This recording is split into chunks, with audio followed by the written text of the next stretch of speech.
രണ്ട് air filter ആണ്, ഇറ്റ്യൂസിന്റെ air filter ആണ്. ഒരെണ്ണം പഴയതും ഒരെണ്ണം പുതിയ. അതുകൊണ്ട് വരുന്ന പ്രശ്നങ്ങൾ എന്തൊക്കെയാന്ന് വെച്ച് കഴിഞ്ഞാൽ മൈലേജ് ഷോട്ട്, പിക്കപ്പ് ഷോട്ട്, അങ്ങനെ പല കംപ്ലൈൻസ് വണ്ടിക്ക് വരും. നല്ല രീതിക്ക് അടഞ്ഞിട്ടുണ്ടെങ്കിൽ എയർ ഫിൽട്ടർ മാറുന്നതാണ് നല്ലത്. പുതിയ എയർ ഫിൽട്ടർ ആണ്.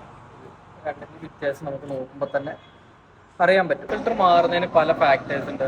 നമ്മൾ ഈ പൊല്യൂട്ടഡ് ആയിട്ടുള്ള ഏരിയ, അതായത് പൊടി, പുക, അങ്ങനത്തെ കാര്യങ്ങളുള്ള സ്ഥലത്ത് കൂടി ഓടുന്ന എയർ ഫിൽട്ടർ പെട്ടെന്ന് അടവ് വരും. അല്ലാത്ത പക്ഷം ഓരോ പീരിയോഡിക്കലായിട്ട് മാറേണ്ട ടൈം പീരീഡുകൾ അതിന് മാറും. പൊല്യൂട്ടഡ് ആയിട്ടുള്ള ഏരിയയിൽ ഓടിക്കുന്ന വണ്ടിയാണെങ്കിൽ ചിലപ്പോൾ ഒരു 10,000-20,000 കിലോമീറ്റർ ആകുമ്പോഴത്തെ നല്ല രീതിക്ക് അടവ് വന്നിട്ടുണ്ടാവും. അപ്പോൾ നമ്മൾ കസ്റ്റമറോട് പറയുമ്പോൾ കസ്റ്റമർ പറയും, ഇല്ല ഞാൻ ഈ അടുത്ത് മാറിയിട്ടുള്ളൂ. നല്ല രീതിയിൽ ഇപ്പോൾ പൊടിപടലങ്ങളുള്ള റോഡിലൂടെ ഓടുന്ന വണ്ടിയാണ് ചിലപ്പോൾ 16 കിലോമീറ്ററിൽ നല്ല അടവ് വരും. അപ്പോൾ മാറുന്നതാണ് ബെറ്റർ. വണ്ടിയുടെ ഹെൽത്തിനും കാര്യങ്ങൾക്കും അതാണ് ഏറ്റവും നല്ലത്.